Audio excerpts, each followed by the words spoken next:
Hello, everybody. Nice to see so many of you here. Okay, so first of all, a very warm welcome to this celebration of Writing East Midlands Beyond the Spectrum project. In just a second, I'm going to hand over to Henderson Mullin, Writing East Midlands Chief Exec, to tell you a bit more about Beyond the Spectrum. But first, I want to personally thank Trevor Wright for coming up with the idea, and Writing East Midlands, particularly Henderson and Sian, for making this amazing and, quite honestly, transformational project possible. I know it's meant an awful lot to me and to everyone who's taken part, so thank you very much. And of course, thank you to our funders. So Henderson, over to you. I'm Henderson Mullin. I am the CEO of Writing East Midlands. Lovely to meet you all. Welcome to our family. I guess it's the first thing. I want to just say a little bit about Wem and what we do, because you might not be aware, because your contact's been with Beyond the Spectrum, which is brilliant. But we do so many other things. So our purpose is to support writers at all stages in their careers from all communities. And we like to think that we connect them with opportunities to develop in the way that they'd like to develop as writers, as artists, as creatives. And whether that's, your aspirations are really big ones or the really small ones, it doesn't really matter. We try and help you to help yourselves and to get where you want to be, or just have fun. So I'm really delighted that you've enjoyed Beyond the Spectrum and the workshops, but we don't want that journey to end here. And today it's been a great success, but I'd really like you all to, no matter what your ages are, to continue being involved with Writing East Midlands and what we do. Whether that's the workshops we do, there's writing courses with Writing School Leicester that we run. There's mentoring relationships, which we'll organise for people to help them develop. We've got manuscript appraisals. When you've written something and you want an opinion, we can do that for you. We've got career sessions and development advice sessions that we can give. We organise conferences, and we're involved with festivals across the region. So there's loads of things that we can be involved with alongside the project work that we've got, and I'd really love that to continue with yourselves. So do watch our website and do subscribe to our amazing and wonderful and vibrant newsletter, which keeps you in touch with what we're doing and who we're doing it with. And talk to us, contact myself, Henderson, contact through Sian. And if we can't help you, then we'll certainly know somebody who can. On Beyond the Spectrum, I honestly can't remember a more exciting, more needed, more everything project than Beyond the Spectrum. It's just amazing. And I really want it, and we're determined to make it bigger and better going forward. Unfortunately, we've hit a little bump in the road, but that's all it is as far as I'm concerned. It's a bump in the road in that we weren't successful with our latest funding bid to Arts Council England, but we'll be resubmitting it. It will be bigger and bolder, and we'll also be looking at other sources. So it's a bit of a blip, but what we are concerned to do, and what we have done, despite that, is to keep the work running as far as we're able to. So there'll be 2 groups for young people and 2 groups for older people, starting between September and December. Sian, I'm sure, will say more about that later, but do get involved in that, just to keep things ticking over, if you see what I mean, until we can get more money, because it does require money. But it's brilliant, so I'm really looking forward to listening to some of your work today. I have seen quite a lot of it, and it's just amazing.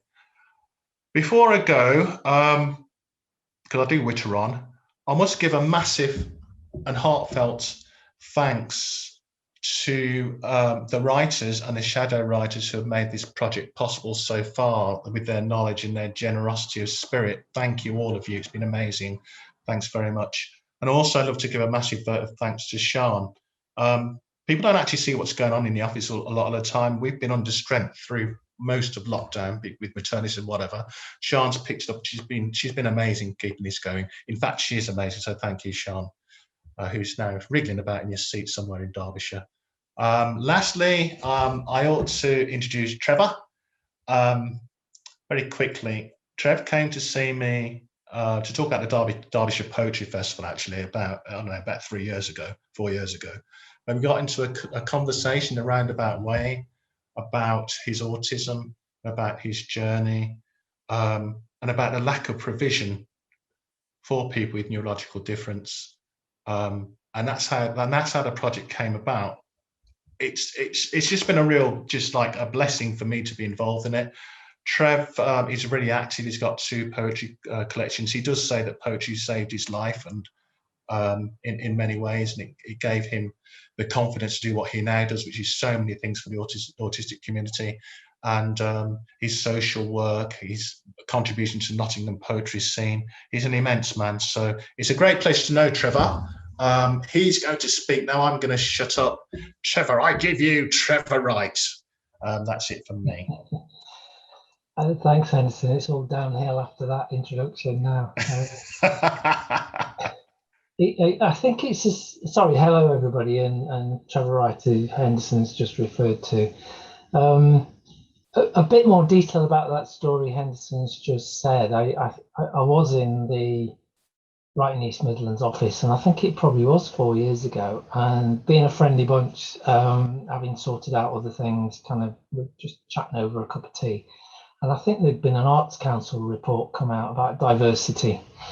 And I know from my other work that, you know, you get a strategy that says, yeah, we're going to be diverse, but actually making it work's a bit different. So the policy wonks may say one thing, but actually getting it down to practice is another. So I was having a bit of a whinge, to be honest, about older people, opportunities for older people, opportunities for disabled people, opportunities for neurodivergent people. And Henderson kind of put me on the spot and said, okay, give me an idea. So I'm sorry, but this was the first one that kind of came to my head, about something for not only autistic people to participate in writing groups, but also for employing autistic people as the leads writers. Fair dues, kind of Henderson and others at Writing East Midlands just ran with it.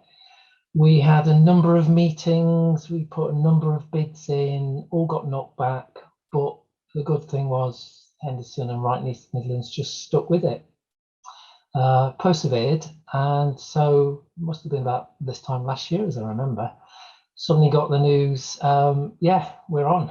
You know, after all those attempts, we're actually on. So hence where we are today, with the groups in Nottingham and Derbyshire. I'm the same as Henderson. I actually like world domination, or at least the East Midlands to start with. So hopefully, as we go on over the winter, we'll have some kind of bid accepted for a bigger project. But as soon as I met the lead and shadow writers, because I took part in the interviews, I just knew that this was going to work. And then as soon as we started getting the feedback from the people who were doing the writing in the groups, which was backed up by the anthology, for those who haven't seen it, that you can find online at the Writing East Midlands website. There's one for under 18s and one for over 18s, that of all the writing that came out those initial workshops. As soon as you hear this stuff, you just think, yeah, why did somebody not do this earlier? So just in writing terms, I think there's been great benefits, but in autism terms, I think we've made a few points as well. And I'm hoping that the workshops have contributed to people's lives in the last year, and particularly for kind of the times that we've been going through. And I'm hoping that the evaluation brings that out. So that's kind of the history of it for me. It's what I think we've delivered. I think Writing East Midlands and the writers and the participants have really delivered. So let's hear some of the results. I'm really, I've read all the anthologies, but I'm really looking forward to hearing them, because it's one thing on the page, but hearing somebody read their own work has got a special kind of bonus to it for me. So back to Pippa. Thanks ever so much, Trevor and Henderson. So now, yeah, I'm really excited to hear some of the writing that's been produced. So without further ado, I'm going to introduce you to Owen to present the 11 to 13-year-old group's work. I'll just tell you a little bit about Owen first. Owen Craven Griffiths, aka Berkovich, is a former UK slam poetry champion and has performed his poetry at festivals and all sorts of venues, including Glastonbury and Latitude, the Royal Opera House, Royal Shakespeare Company. He's toured poetry and spoken word across Europe and Asia and has been featured on Radio 1, Radio 1 Extra and Radio 4. So over to you, Owen. Hello everybody. How are you all doing? Great to be here. I've had an absolutely fantastic time working on this project. It's been so much fun. I genuinely believe it's probably the best hour of my week every week. And I've never found a group of people that I have so much in common with. My group of people are 11 to 13-year-old children. So what that says about me, I don't know. I've written a short piece that kind of sums up lots of the stuff that we talked about and lots of the things that we did. So I was going to read that and then I'll introduce two of my young people, if that's cool with everyone. If that's cool with you at home, just say, yes, that's cool. And I can definitely hear you. So 1, 2, 3. Brilliant. Then we'll begin. Rustling mics. You're on mute. Names on a screen and it doesn't compute. Scavenger hunt, scavenging up all the things that we can use to inspire us. My favorite food, I savor the mood. Villagers, pillagers, spiders, Minecraft and Lego, pets saying hello, seeing the stars shining white, gold and yellow. Samurais, robots, aliens, ghosts, metaphors, mesomorphs, cows and goats, real unicorns, school uniforms, Pokemon trainers and gamers, witches and zombies, the eye of a deer, and maybe one day we'll be famous. Quentin and Amber, sun and moon, strawberry fields and teenage kicks, Cold War zombies, gluten farters, the word jumbleizer and all of its tricks. My favorite time, every week. Finding moments of joy so exciting. I'll remember the fun. I'll remember the games. And I'll never forget all your writing. So without further ado, I'd like to introduce two of my young people. I'm going to start off with Emily. Emily, are you there? Yes, Owen. Brilliant. Is your camera on? I'm trying to, yes, there it is. I've spotted you. Amazing. Emily, would you please be able to tell us what your poem is about? It's all about my cat called Quentin. I love Quentin.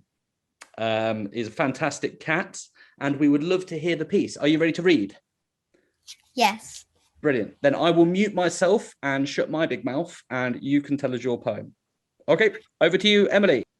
My name is Emily and this is my poem called My Cat. Quentin is my cat. I think he's fat. Quentin once gave us a furball on a mat. Quentin is my favourite. Quentin is white. He's such a pretty sight. He's easily given a fright. Quentin is my favourite. Quentin has patches of ginger. Quentin is a whinger. He walks like a ninja. Quentin is my favourite. Quentin doesn't have fleas. He likes to pounce on bees. He does figures of 8 around your knees. Quentin is my favourite. Quentin has a tray of litter. Quentin doesn't need a babysitter. Quentin finds lemons bitter. Quentin is my favourite. Quentin is a beautiful sleeper. Quentin is the dreamy keeper. Quentin is scared of beepers. Quentin is my favourite. Emily, that's absolutely fantastic. I'm applauding right here and I'm sure everybody at home is applauding and everybody on Zoom is shaking their hands in a Zoom applause. And Quentin, the man of the moment, there you are. Fantastic to see him, like a small furry ginger cow. That's what Quentin's like for me. Well, Jasmine, are you here as well? Jasmine? I saw you somewhere. Jasmine, yes. How are you doing? Good. You're good. Would you like to tell us about your piece, Jasmine? Oh yeah, it was supposed to be about a cat, but it got lost. Oh, The cat got lost or the piece got lost? The piece. Okay. So you're going to read a different piece for us, are you? Maybe. Maybe. Just let me find a piece. Okay. So while Jasmine's finding her piece, I'll explain a little bit about what we did in our sessions. Each session, firstly, we worked with Caroline and then we worked with Anna. So each session, we would have a different theme and we'd start off working around different exercises relating to that theme. Sometimes that theme was things like pets. Sometimes that theme related to things like metaphors. So sometimes it was writing based, sometimes it was object or theme based.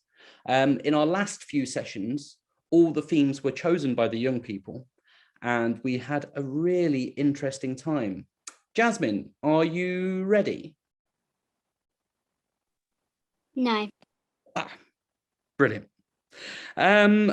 Is the piece that you had yesterday available, Jasmine? Because that was fantastic. I really enjoyed that piece.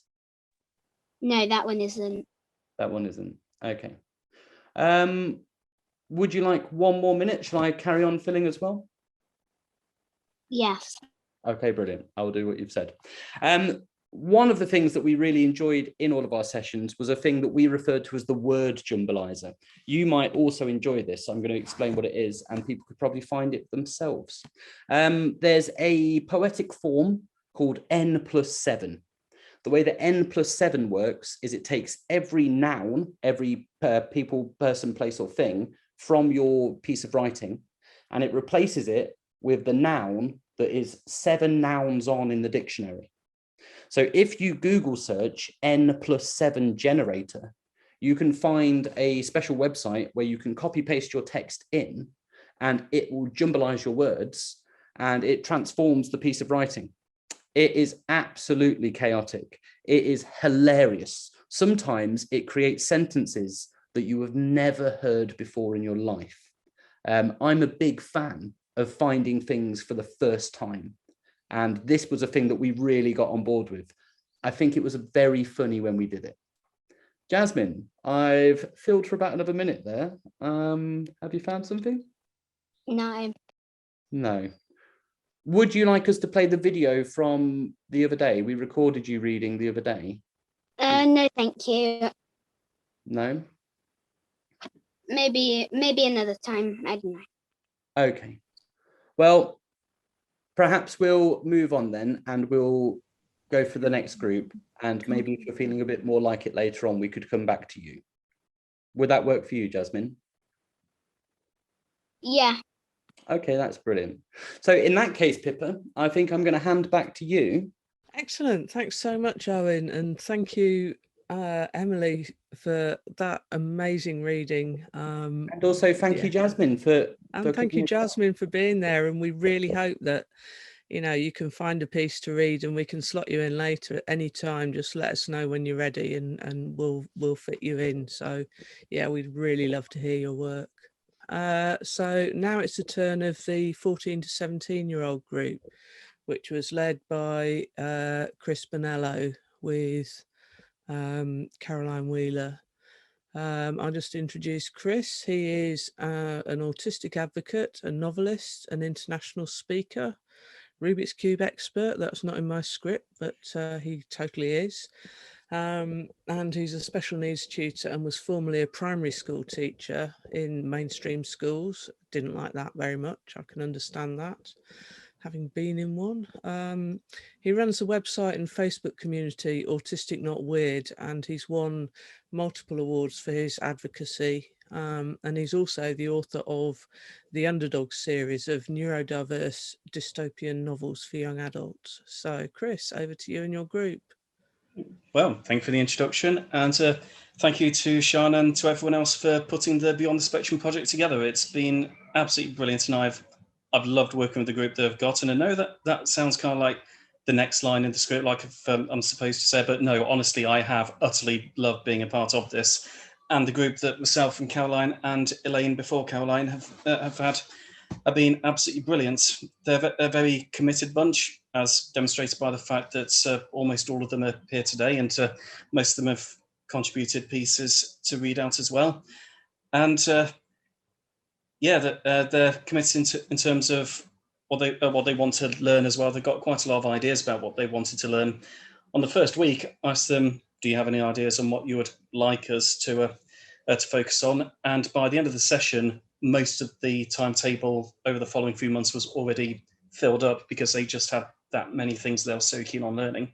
So yeah, thank you to all of you for being such brilliant young people to work with, and thank you to Caroline for being an amazing shadow writer. And it's great to see Elaine here as well, who is also an amazing shadow writer. Thank you to as well. And yeah, the thing that's stood out to me more than anything else about the group of 14 to 17-year-olds that we've had the pleasure of working with is that every single one of them is a better writer than I was at their age, which I've got to push down my own feelings of being slightly alarmed and actually being quite proud of that, because, well, I'm now picturing what kind of adults, what kind of writers they're going to be as adults, because it's all very, very encouraging. So to start off with, I'm going to read out Caitlin's contribution. Now, what Caitlin has contributed is an extract from a novel they're writing. So this is from chapter 2 of The Devil King's Son, the story of Jonas. So, are we ready for story time? I'm going to imagine that you've all said yes. Whether or not you have, it's beginning. Thank you very much, Caitlin, for contributing this. Jonas lay fast asleep in the back of the cart, curled up in the corner as he hid under the cloak he'd been given. Quiet crying could be heard as he moved about, trying to get comfy among the bags full of junk. However, the cart came to a sudden stop as yelling could be heard. When he sat up, someone grabbed him from behind, dragging him out violently as he desperately tried to get free. "Let go of me," the person yelled, trying to fight off the attackers, but it was no use. The criminal who had hold of Jonas noticed his ears hidden under his hair while he was still struggling to get free. Not believing what he was seeing, he grabbed his ear and moved his hair out of the way. "It's a half-elf. I thought they all vanished." Quickly, the other thief rushed over to have a look. "You're right. Who knows what happened to them?" "Leave them alone, you thieves. You came for money, right?" the traveller yelled, moving ahead to show where the money was. "Take it and leave them alone." "We'll take it in a minute, but to find a half-elf is quite interesting, after all their villages were burnt to ash." Jonas fell silent, standing still as the memories came flooding back. He was starting to wish he hadn't run away from home. "That's not something you should be talking about in front of him," a mysterious voice came from behind the group. Everyone looked to the peculiar figure now stood on the cart, his sword pointed at the thieves. "Those ears," one thief thought to himself. "Another one?" However, the mysterious half-elf didn't reply and immediately lunged at them, tackling one to the ground and pulling Jonas close to his chest protectively as he fought off the other one. The thief rose to his feet quickly and attacked him from behind, while the other from the front. Despite being outnumbered, the hero kept them both at bay, his priority keeping Jonas out of harm. Jonas looked up at him, his cheek slightly dusted with a pink glow. Suddenly, one of the criminals launched themselves at Jonas, taking on the form of a dragon as he tried to grab him, only to sink his claws into the hero's arm instead. The traveller, now free from their grasp, grabbed an umbrella from their cart and began to fend them both off with it. Quickly and efficiently, the half-elf finished them off while their guard was down, and sent the two thieves running with several injuries to tend to. "You all right, ma'am?" he asked the stranger, still holding Jonas. "Yes, thank you, but please just call me Oliver," they smiled. "My bad," he sighed. "And what about you?" He looked down at Jonas, who was still hugging him tightly. He lifted his head and stared silently at him. "I found him earlier today, but he was completely unresponsive. I think he came here through a gate." The half-elf nodded, thinking for a moment before talking to Jonas in an unfamiliar language. He seemed to understand before he knelt down and tried to spell letters in the ground. "I see. Oliver, fetch him some paper." "I'll see if I have some," they said, going to root through the clutter in the cart. "Her cart is quite the mess, isn't it?" Before he could even finish his sentence, Oliver quickly interrupted. "Their cart. Sorry for being so rude. I prefer not to be referred to that way." It took the hero a minute to realise what they meant before he apologised. "My bad again. I'll try to remember." They smiled and nodded, handing Jonas the crumpled paper with little sketches all over it. He smiled and began to write, "I like the horse." "It was a cat," they mumbled, going red with embarrassment. "So you do understand English?" Oliver sat down beside them, pouring some water on their hand before rubbing it into the shimmering scales on their neck. "Merfolk? Far from the ocean, aren't you?" the half-elf commented. They nodded, looking back at Jonas as they tried to understand what was going on. The half-elf quickly explained that Jonas couldn't talk, looking back at him to confirm. Wow, and that language you spoke? Language of half-elves, Jonas wrote. That's enough, he interrupted. As curious as they were to learn more, Oliver could tell that he didn't want to talk about it, so quickly changed the subject. So where did you come from, Jonas? That's what I want to know as well, he declared, starting to interrogate him as he continued. I've not met a single half-elf up till now, and I've only heard of one other, and that is the Devil King's heir, who would be in the underworld right now. Jonas moved back, struggling to make eye contact with him as he got closer. So tell me, where did you come from? He declared. He looked down, slowly grabbing the notepad before writing Underground Castle. Oliver froze, looking over at the other half-elf in shock, only to see he was completely unfazed by the discovery. Instead, he placed his hand over his mouth, tied the corners of his lips lifting slightly. So, he paused, I finally found you. Hi, thank you very much for that, Caitlin. And like I said, that's an excerpt from as you can probably tell, a much wider, larger project that they've been doing. And yeah, that's one great thing about, well, one of many great things about the group that we work with. There's just so much writing getting done. They and such a wide range of things. They're never afraid to experiment with things beyond their comfort zones. And often what that results in is great big long pieces. So there's been no shortage of things to choose from today. So yeah, thank you very much for Caitlin. I'm now going to pass you over to Caroline, who's going to read Cara's contribution. Hello, everybody. I'm delighted to be reading Cara's piece. Whenever they write something, it to me it unfolds like a film inside my head. So this is an extract from a story about a medieval assassin, but it has a rather unexpected turn of events. Great, they found me. The voice faded into the trees, followed by the clatter of horses' hooves trampling against the ground. Not too long later, on the other end of the mysterious wonderland, a person leapt onto the vast green land, followed by horses that surrounded them. Helplessly, they put their hands in the air. You caught me, now what?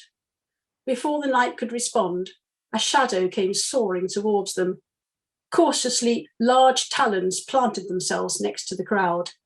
Immediately, the horses ran away, and the knights jumped off them, landing on the filthy ground. They all looked up in horror at the large creature towering above, covering all light with its vast wings that was slowly being retracted.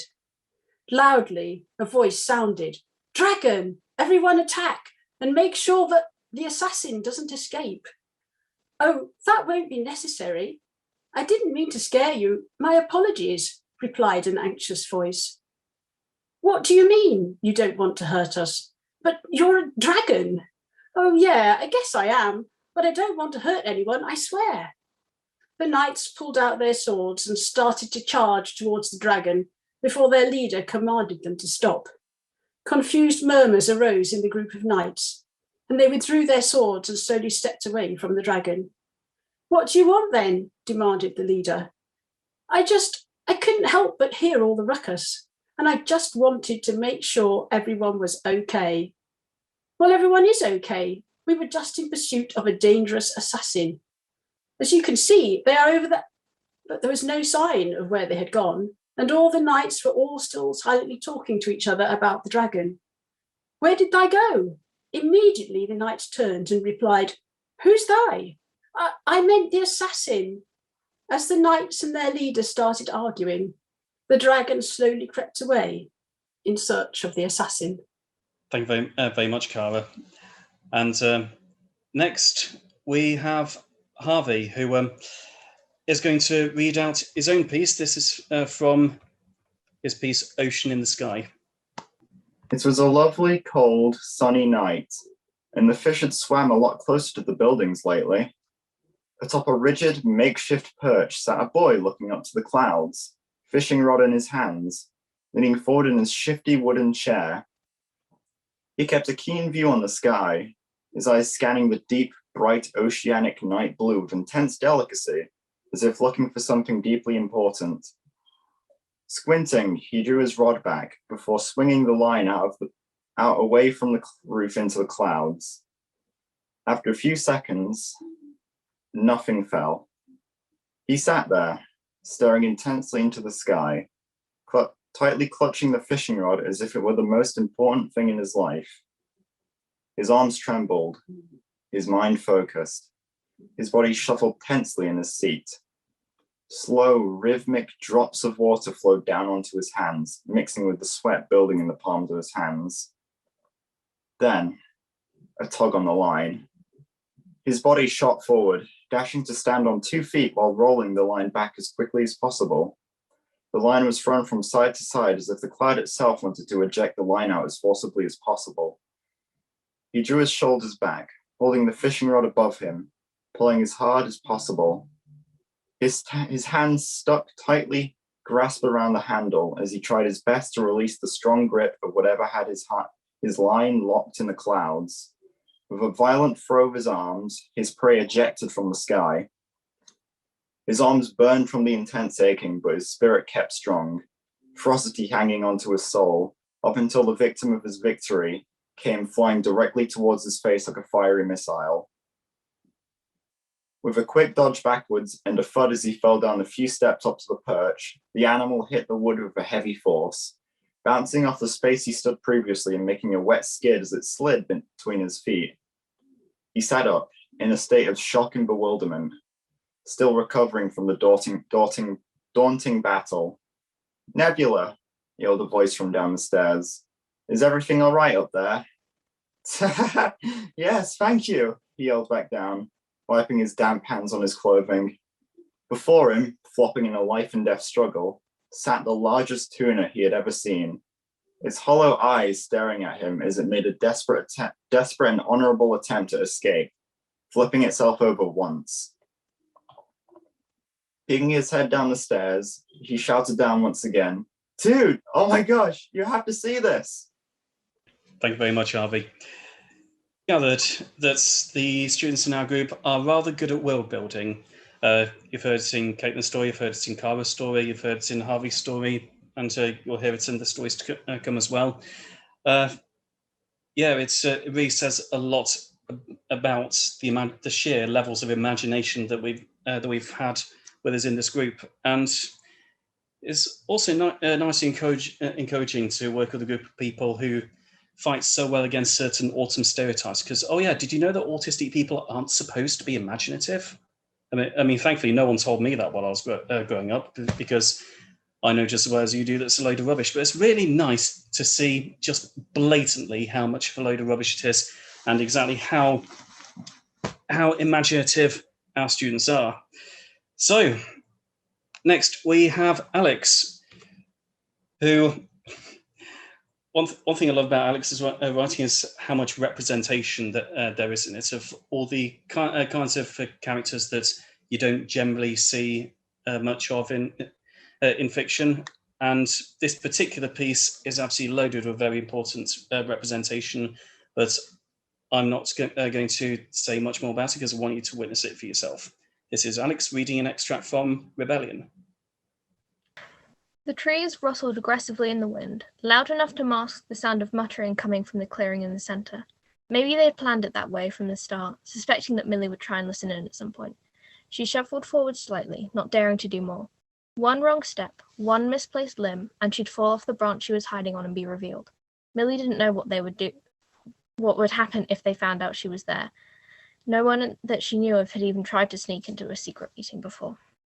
The muttering got clearer as Millie pressed herself closer to the branch and peered through the leaves. From what she could see, Robinson was angrily gesturing and arguing about something with the rest of the council. His voice rose even more, and Millie finally caught what he was saying. "Madness! This is crazy. The captain is insane. Absolutely insane." Millie gritted her teeth. Robinson had no right to talk like that. Parker Robinson was the second in command in the rebellion force. He was one of the only 5 legal adults in the group, excluding Millie's father, Michael Avery, which made him automatically part of the council. But no one actually knew who he was truly loyal to, and everyone was making bets on when he'd snap and backstab them. Captain Avery had saved him in the first battle of the rebellion 2 years prior, knowing that Robinson was on the opposite side and planning on recruiting him as their source of useful information for the rebellion. Robinson owed the captain his life, but everyone knew that he was just waiting to be released from his debt so he could hand them all over to their enemy. Bee stepped forward, reaching out a hand as if to try and comfort Robinson without touching him. Millie could have suspected this happening because, despite being 6 foot and looking like a modern Viking berserker, Bee was one of the kindest and most peaceful people in the rebellion force. Like Robinson, nobody knew where his loyalty lay, but Bee was pretty much impossible not to trust. Even Robinson did to an extent. Bee was mysterious and kept a lot of secrets, like where he came from and his real name, but was also loyal, friendly, and peaceful, so everyone liked him. Captain Avery knows what he's doing, Bee assured Robinson, who glared at a nearby tree like it had personally offended him. Robinson never glared at Bee. Millie guessed Bee was just too intimidating. I have to say, I'm on Robinson's side here, spoke up Robinson's main follower. Millie didn't know his name because she tried to avoid anyone that actually liked Robinson, but she knew he was one of the few people that properly listened to Robinson's speeches about the benefits of what their enemy was doing. Millie didn't understand why he was still in the council, but it was probably only due to the shortage of adults in the rebellion force. I usually would respect the captain's decisions, but this, he continued, the girl can't and will never be able to lead us. She can't control herself, let alone an entire army. She's just a troublemaker. Robinson nodded, but the other 3 weren't convinced. Bee rolled his eyes and crossed his arms. Jada scoffed and glared at Robinson's friend. Charlotte spoke up angrily. Charlotte Green was the youngest council member at 19, so she was the one that Millie talked to the most. Like Millie, Charlotte had an autism diagnosis, so they could relate to each other. Charlotte was one of Millie's closest friends. Millie is perfectly capable of leading us. You're just blatantly ableist, she exclaimed, making Millie curious. Why had Charlotte mentioned her? Jada placed an arm around Charlotte and addressed Robinson and his friend. I'm also concerned, but for less discriminatory reasons, she said, in a barely concealed threatening tone. I'm just worried if she'll be ready to deal with this, especially all at once. I mean, imagine what she'll feel when we tell her. Loss is already overwhelming for neurotypical people, and her emotions tend to be amplified. I don't think it's fair to ask her to lead the rebellion immediately after telling her about her father's death. Millie toppled from the tree and was too shocked to try and stop herself. It wasn't too tall, so she didn't break any bones or hurt herself badly, but she landed right in the middle of the council members. There was silence as everyone looked at Millie, who only looked at Jada. Millie, Jada began, but Millie got up and ran from the clearing before they could try and comfort her about her father's death. Brilliant. Thank you very much, Alex. And yeah, you may have noticed that some of the openings here are rather attention-grabbing, whether it's Harvey's rather masterful line, the fish was swimming closer to the building than normal. What I really liked about Alex is there about the wind was rustling through the trees and the people talking inside them couldn't be heard, and perhaps they designed it that way. So yeah, a lot of thought goes into the opening sentences of these, and there's just so many different compliments I could give to this young group of writers. So next up, there's my contribution. Now, what I'm going to read out to you is a bit of a teaching tool that I used, because we know right from primary school that in order to make a good story, you have to describe things, and yeah, often people describe things by just saying what's there. But if you really want something to be properly described, if you really want to build up a picture in the reader's head of what the atmosphere of the story is, you go with sensory descriptions, what things look like, taste like, smell like, feel like, sound like, and so on. So with that in mind, I wrote a teaching piece called The Squid and Mushroom Sandwich. Basically, it's a very short piece about a person eating a sandwich described as graphically as possible with references to all 5 senses. And if this should perhaps come with a bit of a content warning for very graphic descriptions in terms of sensory stuff. No rude language or anything, don't worry. But nonetheless, this is my contribution. The Squid and Mushroom Sandwich. Your main course, sir, said the fancy pants waiter as he placed the sandwich in front of my disbelieving eyes. It looked like something from the depths of the forgotten bin bag, complete with juice. The squid looked like it was still half alive, the colour of its tentacles pink like uncooked bacon. The mushrooms were thin and tall and weedy, like the ones you see in cartoons that are so blatantly poisonous. The sauce was gooey, like the not yet solidified fat at the bottom of a used cooking pan, and the bread was lumpy with an uncomfortable amount of crust. Nonetheless, I had already paid for the food. It was time to take the plunge. When I closed my mouth onto the sandwich, the first thing that it touched was my teeth. My body knew straight away that something was wrong. My tongue lapped up against the soggy underside of the bread, the something or other sauce having saturated it far too deeply. I gasped in disgust with my mouth closed, which meant breathing in through my nose. That was a mistake. The wretched seafood aroma of the squid's corpse got stuck in the hairs of my nose, warning me that this stench was not for human consumption.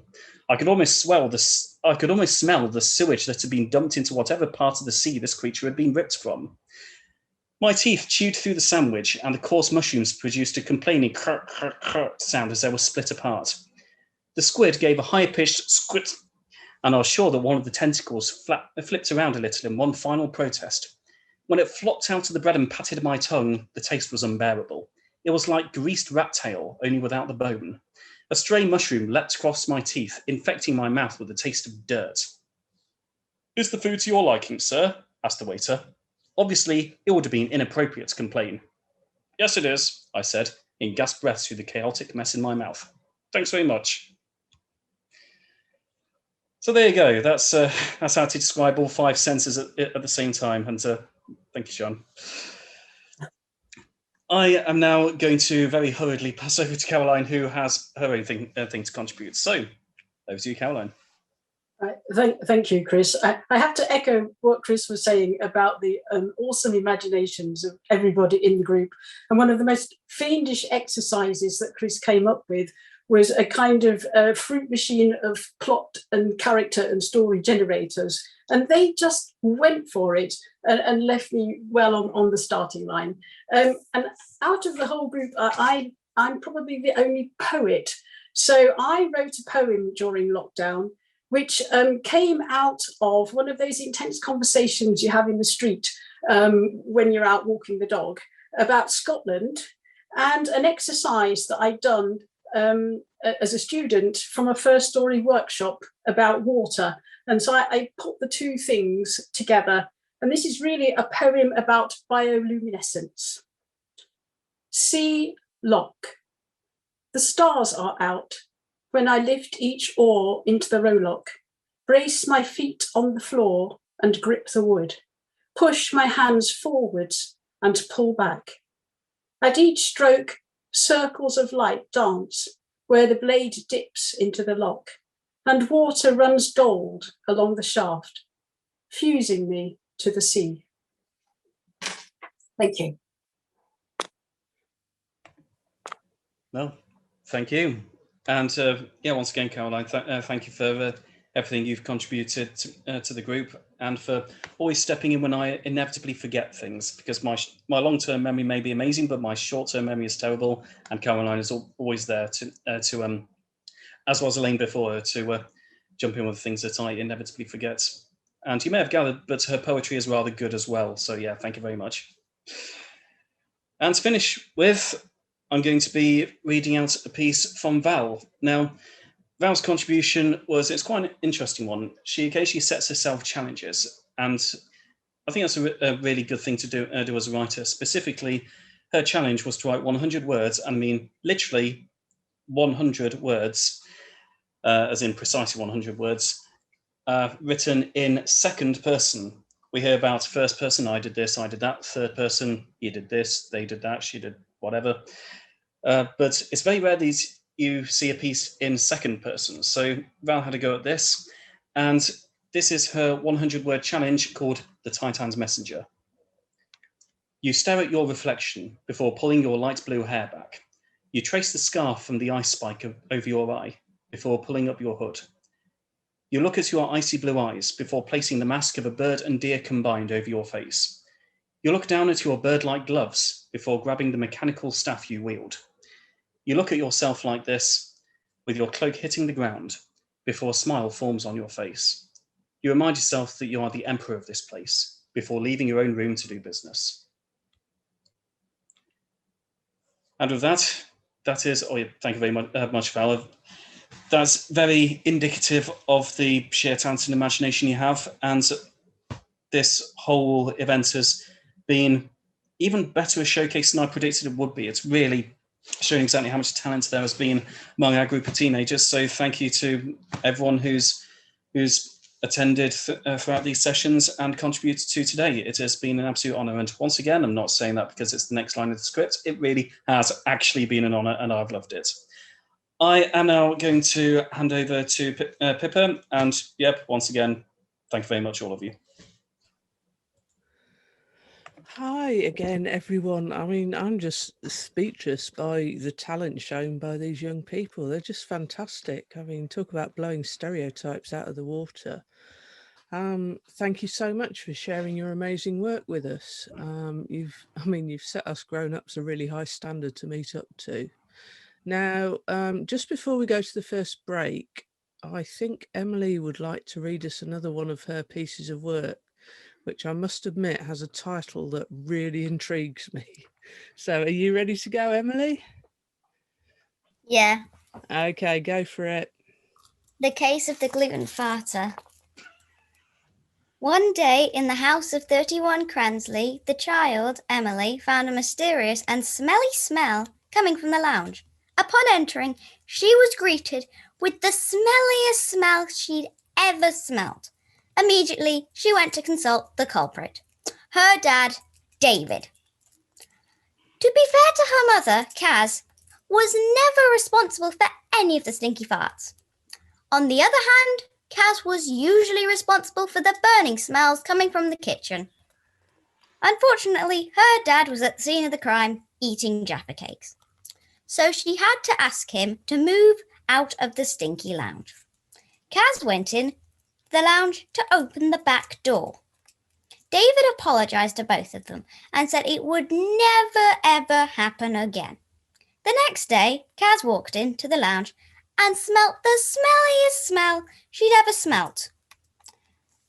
And David was at the scene of the crime eating Jaffa cakes. He'd done it again. Occasionally, David trumped all the time. But ever since David started eating 10 Jaffa cakes every day, it had become more often and more stinky.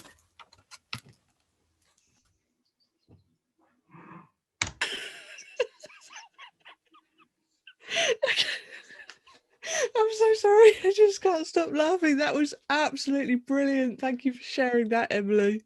That was fantastic.